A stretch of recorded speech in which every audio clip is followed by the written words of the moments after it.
So you may be saying, hey, I want to make a mat, but I don't have grazers I'm feeding. Well, one, it's usually not too hard to get baling twine, the cut baling twine if you want it. A few well-placed ads for wanted baling twine, and you'd be surprised at how much people who are feeding grazers are willing to get rid of their cut baling twine. But there are a couple different materials you can use to make these mats. One of them is plastic grocery bags.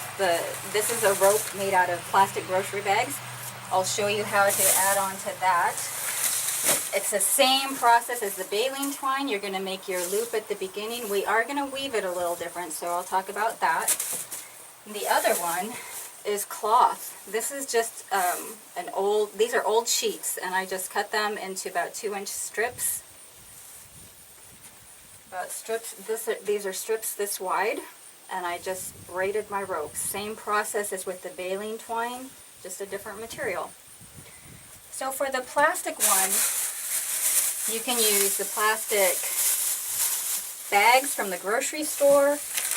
You can use bags, the heavier plastic that food comes in, just cut the sides and cut it into strips, about 2-inch strips, just like the fabric. Or you can even use bags that food comes in, anything plastic. Like this was a bag that had quinoa in it, so I just cut it into strips. These are a little more difficult to work with than the shopping bags because they're thicker, and this plastic tends to rip, so you have to be a little more careful with it, but still you can add it right into your rope. For the grocery bags, what I do is I cut the handle, both handles, and then I cut it down the side, both sides, and then just open it straight. So you have just a straight piece of bag to work with. When I add it onto my end, I do it a little differently in that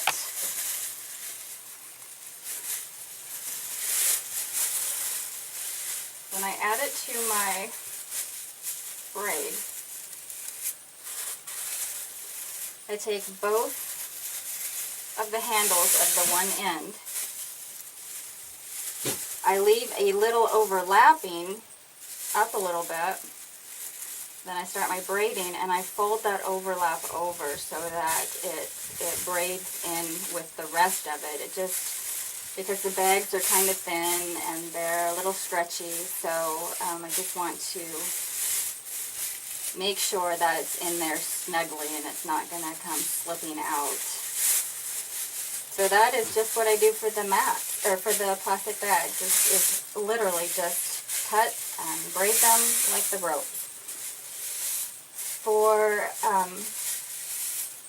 And you can use different lengths, and just keep braiding your rope. I can't tell you how many bags it will take because the bags seem to be a consistent size, but if you're shopping at different places, the bags may be different. For thicker bags, thicker plastic bags, you may want to cut them in half, or for wider bags, you may want to cut them in half. Just do whatever works for the consistency of your rope. Okay, so that is the difference with the plastic bags. For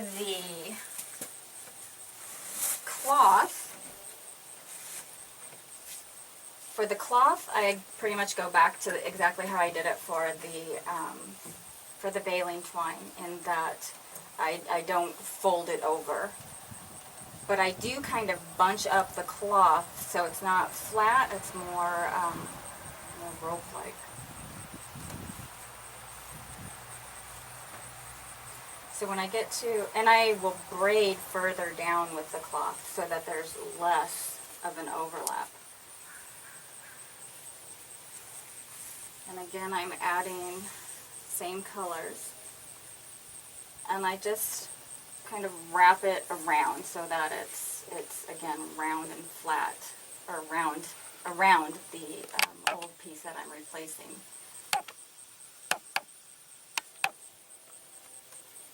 And then just keep braiding it in. Just keep braiding and braiding for your rope. And again, with the bags, the plastic bags, and with the cloth, we want our length staggered so that we're not adding new pieces all at the same time. We're not getting all of that thickness always in the same spots. Okay, so that is the only difference with the cloth and the plastic. As far as adding new pieces, let me show you just a little bit with the plastic. What I do with the plastic is it is stretchy. So don't pull it all, just make it very loose around your nails. But because this is thicker than the baling twine rope, I only go every other nail with it. So I don't, it's gonna look looser, and I'll show you what it looks like after we're all done weaving it, how loose it looks, but it'll tighten up when you take it off of the frame. So you're just going every other nail. Okay, so this is what it looks like all woven onto the frame. We went every other nail for our vertical pieces, and the side pieces are exactly the same as the baling twine. You skip a nail and put the loop over 2 nails. So it's a little looser look, but again, it's the actual braided rope is thicker, wider than the baling twine rope. So these are the plastic bags. The cloth one will be the exact same layout. And so I'll get this off and show you what it looks like. Okay, so this is the finished plastic bag mat. And as you can see, it's about the same size as the baling twine mat. It's a little looser because we did every other nail. If you want it tighter, then try every nail. It may be a little more difficult to work with because it's going to be tight, thicker. Or you could even braid your rope thicker, leave the bags thicker, or maybe try 2 bags at a time to have a thicker rope. As we talked about earlier about using different bags in here, you can see the different types of bags. Like this green is a thicker plastic, and so anything plastic, a soft plastic will work in these mats. This is the cloth one. Again, it is a little looser because we did every other, because the rope is a little bigger. Another fun way to do the cloth mat is to definitely make your rope wider and to weave it tighter, and then it's a nice soft mat for anywhere you want it.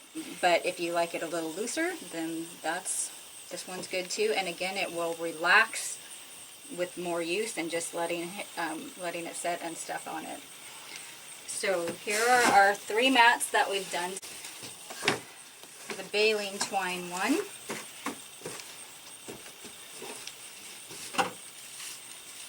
the plastic bags, plastic grocery bags, and the cloth one. So everything's the same frame, we just used different materials for all of them. So be creative and have fun. Thank you.